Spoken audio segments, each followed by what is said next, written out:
भवानी शंकरो वंदे श्रद्धा विश्वास रूपिणौ याभ्यां विना न पश्यन्ति सिद्धः स्वान्तः स्थमीश्वरम। हर हर महादेव। हार्दिक स्वागत करता हूं आप सभी भगवत प्रेमी दर्शकों का आपके अपने ही YouTube चैनल जगत पिता शिव में। भगवान श्री मोक्षेश्वर महादेव जी की कृपा से आप सभी स्वस्थ सकुशल और प्रसन्न होंगे, ऐसा मुझे विश्वास है। मन एव मनुष्याणां कारणं बंधमोक्षयोः बंधाय विषयासक्तं मुक्तैर्निर्विषयं स्मृतम्। अर्थात मन ही सभी मनुष्यों के बंधन एवं मोक्ष का प्रमुख कारण है। विषयों में आसक्त मन बंधन का और कामना संकल्प से रहित मन ही मोक्ष यानी मुक्ति का कारण कहा गया है। श्रीमद् भगवत गीता से लिया गया यह महत्वपूर्ण श्लोक था। आज का प्रस्तुत वीडियो भी बंधन और मोक्ष के विषय पर ही है। बहुत से दर्शकों का प्रश्न इस संबंध में आता रहता है कि क्या मुक्ति और मोक्ष एक ही है।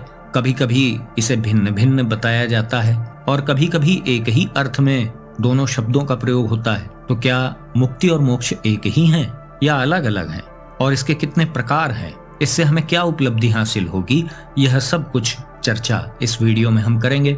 तो कृपया अंत तक इस वीडियो को आप सब लोग अवश्य देखें, तभी यह विषय आपको पूर्णतः गहराई से समझ में आएगा। सबसे पहले तो हमें यह जानना भी बहुत आवश्यक है कि मुक्ति या मोक्ष के संबंध में प्रामाणिक रूप से शिव महापुराण में क्या कहा गया है। तो आइए चलते हैं शिव महापुराण की शरण में और जानते हैं कि इस महापुराण में मुक्ति और मोक्ष के संबंध में आखिर क्या कहा गया है।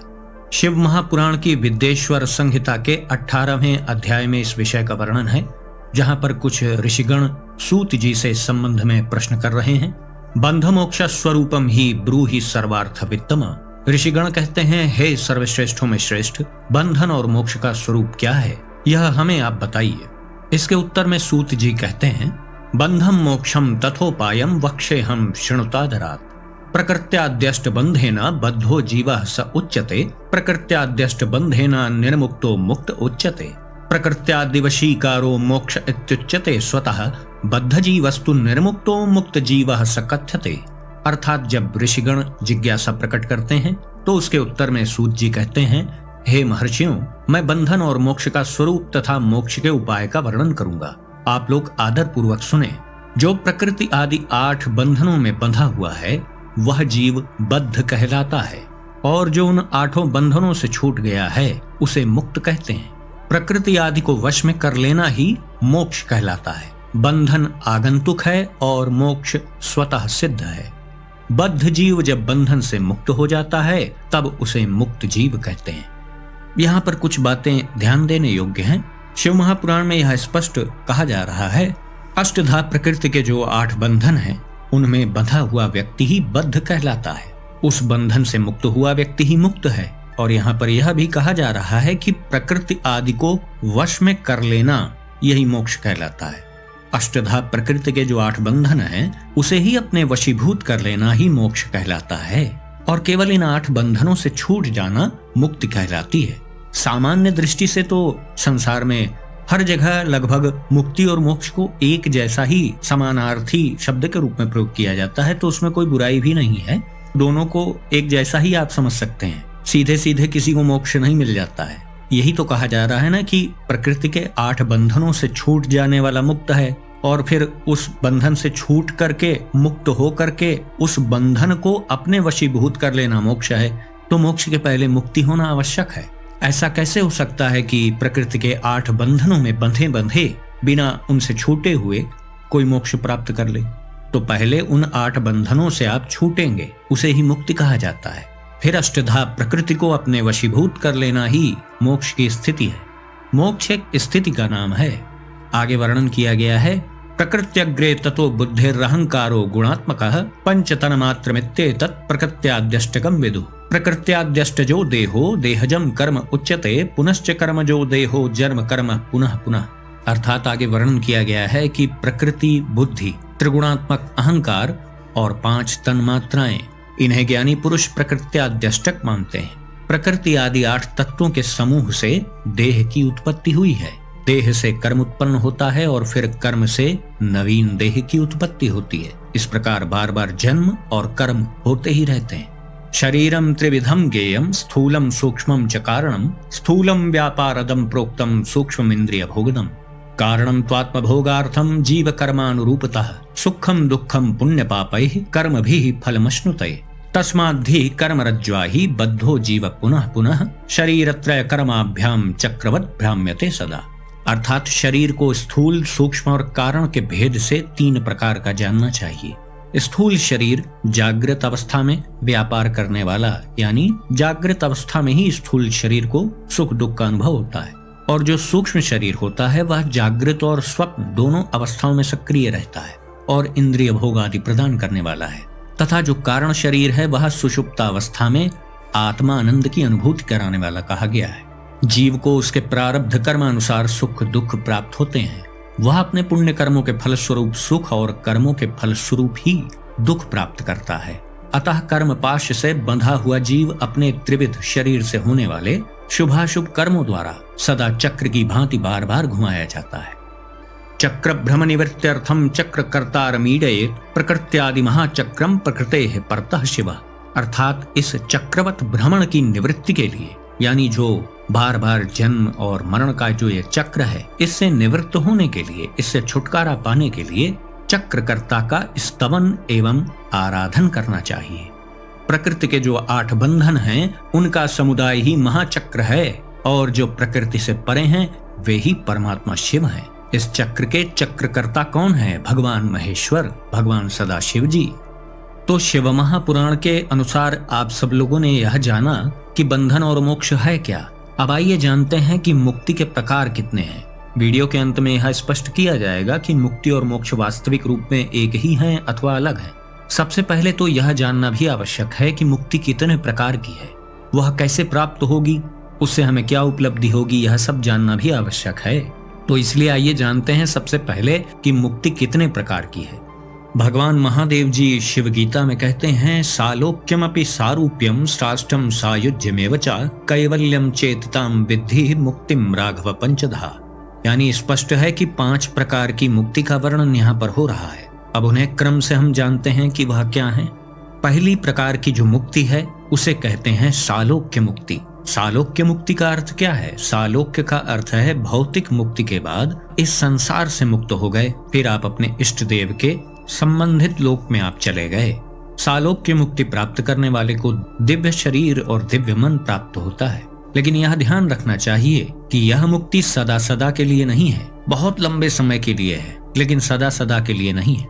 दूसरे नंबर पर कौन सी मुक्ति है? उसे कहते हैं सामीप्य मुक्ति। सामीप्य का अर्थ तो बहुत आसानी से पता चल रहा है कि जिसमें समीपता हो हमारे इष्ट देव की हमारे साथ। इस प्रकार की मुक्ति प्राप्त करने वाला अपने इष्ट देव के समीप ही रहता है। तो यहाँ पर कोई दर्शक कह सकता है कि सालोक्य मुक्ति में भी तो वह अपने इष्ट देव के करीब रहता है, तो फिर सामीप्य मुक्ति में क्या फर्क है? देखिए, सालोक्य मुक्ति वैसे है कि जैसे आप अपने इष्ट देव के लोक को, उनके दिव्य लोक को आप चले गए, तो वहाँ आवश्यक थोड़ी है कि आप उस लोक के अधिपति के बिल्कुल करीब आप रहें। वहाँ एक सामान्य नागरिक के जैसे आप रहेंगे। लेकिन सामीप्य मुक्ति का अर्थ है कि आप अपने इष्ट देव के बिल्कुल करीबी हो गए, बिल्कुल उनके निकट बैठा हुआ सेवक जैसे होता है, उस स्थिति को प्राप्त करना ही सामीप्य मुक्ति है। अब तीसरे नंबर पर आती है सारूप्य मुक्ति। सारूप्य मुक्ति में व्यक्ति अपने इष्ट देव के जैसा ही स्वरूप ग्रहण कर लेता है। कैसे? शिव भक्त शिव स्वरूप होकर के 3 नेत्रों को धारण करके, त्रिशूल आदि धारण करके कैसे उनके लोक को गया, ऐसा शिव महापुराण में वर्णन है। तो सारूप्य मुक्ति में आपका जो दिव्य देह है वह आपके इष्ट देव के समान ही हो जाता है। अब चौथे नंबर की कौन सी मुक्ति है? उसे कहते हैं सार्ष्टि मुक्ति। इसमें आप अपने इष्ट देव के जैसा ही ऐश्वर्य, वैभव और शक्तियां प्राप्त कर लेते हैं। यह मुख्य रूप से 4 प्रकार की मुक्तियां हैं। 5वें प्रकार की जो आखिरी मुक्ति है उसकी चर्चा आगे करूंगा। पहले इन 4 के विषय में आपको बता दूं। पहले नंबर पर सालोक्य, दूसरे नंबर पर सामीप्य, तीसरे नंबर पर सारूप्य, चौथे नंबर पर सार्ष्टि। यह 4 मुक्तियां हैं, लेकिन यह समयातीत नहीं है, यह समय के दायरे के अंदर है। आप गौर से देखें तो यह 4 प्रकार की मुक्तियां आपके इष्ट देव के लोक से संबंधित हैं। सालोक्य मुक्ति आप प्राप्त करेंगे तो भी आपको अपने इष्ट देव के लोक को जाना होगा। सामीप्य मुक्ति प्राप्त करेंगे तो भी आपको अपने इष्ट देव के लोक को ही जाना होगा। सारूप्य मुक्ति प्राप्त करेंगे आप यदि अपने इष्ट देव के जैसा ही दिव्य देह आप धारण करेंगे तो भी आप धरती लोक पर थोड़ी घूमेंगे, आप दिव्य लोकों में ही जाएंगे। सारष्टी मुक्ति जो है, जिसमें आप भगवान के जैसा ऐश्वर्य, वैभव, उनके जैसी शक्तियां ग्रहण कर लेते हैं, तो इस मुक्ति को ग्रहण करके भी आप मृत्युलोक में थोड़ी आएंगे, इसमें भी आप दिव्य लोकों में, अपने इष्ट देव के लोकों में जाएंगे। तो यह 4 प्रकार की मुक्तियां लगभग एक जैसी ही हैं। इन चारों में ही मन का अस्तित्व बना रहता है, यह ध्यान दीजिएगा। इसमें मन का अस्तित्व मिटा नहीं है। हाँ, मन बहुत दिव्य रूप में हो गया है, शरीर बहुत दिव्य रूप में हो गया है, समय बहुत अधिक मिल गया है। मनुष्य जीवन के जैसे 60, 70, 80 साल का जीवन नहीं है, बहुत लंबा जीवन है। लेकिन फिर कह रहा हूं कि यह समयातीत मुक्ति नहीं है। बहुत लंबा समय मिलेगा, लेकिन वह खत्म जरूर होगा और फिर से पुनरावृत्ति होगी, फिर से जन्म मरण का चक्र प्रारंभ जरूर होगा, लेकिन बहुत लंबा समय लगेगा उसमें।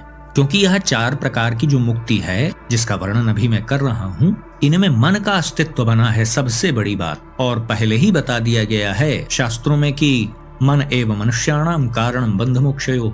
जन्म मरण के चक्र से सदा सदा के लिए आपको दूर होना है, तो अपने मन के अस्तित्व को आपको मिटाना पड़ेगा, तभी आप वह उच्च स्तर की मुक्ति, जिसे मोक्ष कहा जाता है, वो आप प्राप्त कर पाएंगे।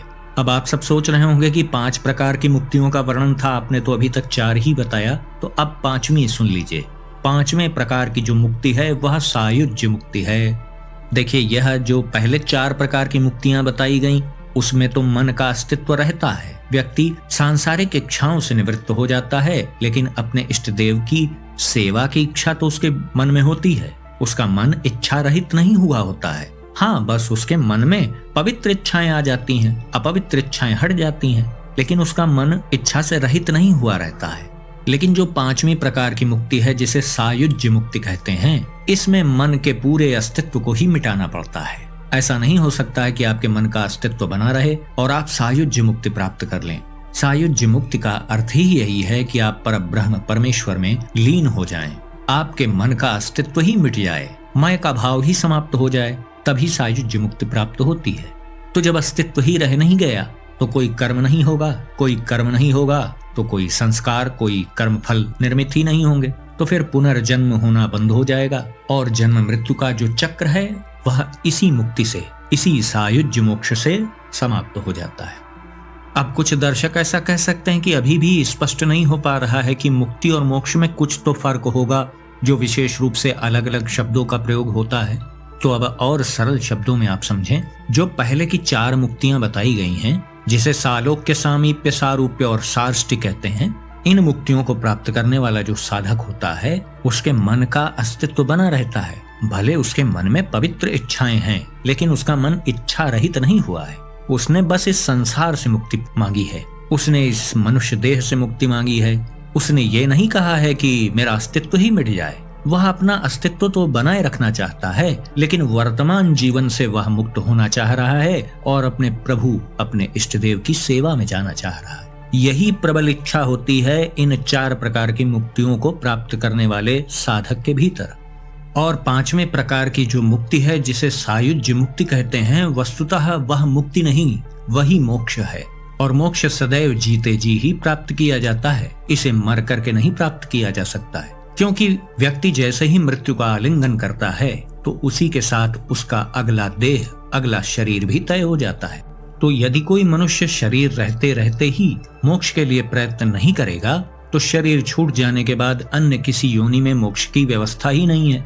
सायुज्य मोक्ष प्राप्त करने के लिए अपने मन का अस्तित्व मिटाना पड़ता है, और अपने मन का अस्तित्व आप मनुष्य शरीर में ही मिटा सकते हैं। अन्य किसी शरीर में ऐसा कर पाने की योग्यता नहीं है। जिसका उद्देश्य मोक्ष प्राप्त करना है, तो वह शरीर रहते रहते ही इसके लिए प्रयत्नशील हो जाता है, और शरीर छूटने के पहले ही इस उपलब्धि को वो प्राप्त कर लेता है कि उसका मन इच्छा रहित हो जाता है। उसके मन में किसी प्रकार की इच्छा नहीं रह जाती है, ना ही सद इच्छा, ना ही असद इच्छा, ना ही इस संसार में भोग भोगने की इच्छा, ना ही दिव्य लोक में दिव्य भोगों को भोगने की इच्छा, और ना ही यह इच्छा भी रह जाती है कि वह प्रभु का दर्शन कर पाए या प्रभु के समक्ष हाथ जोड़े खड़ा रहे, उनकी सेवा में तत्परता से जुटा रहे।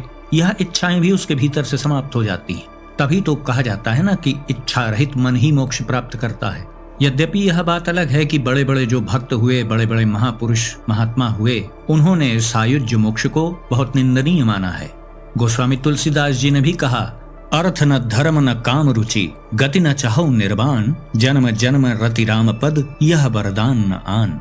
जो श्रेष्ठ भक्त होता है वह तो हर प्रकार से चिरकाल तक समय की सीमा से भी पार जाकर अपने इष्ट देव की ही सेवा में समर्पित रहना चाहता है। इसीलिए प्रारंभ में जो 4 प्रकार के मोक्ष बताए गए उसमें मन का अस्तित्व बना रहता है, क्योंकि उस 4 प्रकार की मुक्ति को आप अपने मन के अस्तित्व के कारण ही तो प्राप्त कर पा रहे हैं। आपके मन में प्रबल इच्छा थी अपने इष्ट देव के लोक को जाने की, उनके जैसा रूप पाने की, उनके जैसा ऐश्वर्य वैभव पाने की, उनका सेवक बनने की। यह सब इच्छाएं प्रबल रूप से आपके हृदय में बलवान हो गई थी। इसके ही परिणाम से वह 4 प्रकार की मुक्तियां मिलती हैं। लेकिन जिसका मन इच्छा रहित हो गया, जिसके मन में किसी प्रकार की इच्छा नहीं है, तो वही सायुज्य मोक्ष को प्राप्त करता है।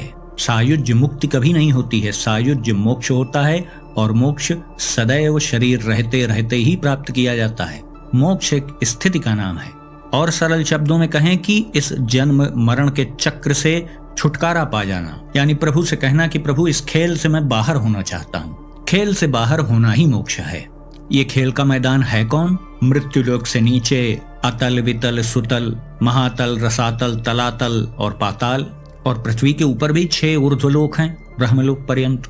ये सारा खेल का मैदान है। इसी मैदान में जन्म मरण के चक्र में जीव फंसा रहता है। इस खेल से बाहर हो जाना, जन्म मरण के चक्र से बाहर हो जाना ही विशुद्ध रूप से मोक्ष है। मोक्ष प्राप्त कर लेने के बाद फिर आपका जन्म मरण का क्रम वहीं रुक जाता है। अब यहाँ पर यह प्रश्न भी उठता है कि फिर स्वर्गलोक कौन जाता है? और बहुत से पुण्य लोक भी हैं, बहुत से काल्पनिक लोक भी हैं, वहां कौन जाता है? देखिए, बहुत से साधक ऐसे भी तो होते हैं जो प्रभु की साधना करते हैं, लेकिन उनके मन में स्वयं दिव्य भोगों को भोगने की लालसा होती है। परिणाम में वह प्रभु की सेवा नहीं मांगता है, वह स्वयं का दिव्य लोक चाहता है। उसकी स्वयं की बहुत बड़ी बड़ी महत्वाकांक्षाएं होती हैं, तो प्रभु उसको भी पूर्ण करते हैं।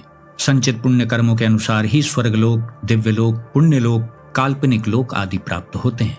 और अब इसी का नकारात्मक पक्ष भी देख लीजिए कि कोई ऐसा भी व्यक्ति है जो जीवन भर बहुत पाप कर्म में लिप्त रहा और उसने पुण्य कर्म तो कुछ भी नहीं कमाए, लेकिन पाप कर्मों का लेखा जोखा उसका बहुत अधिक है।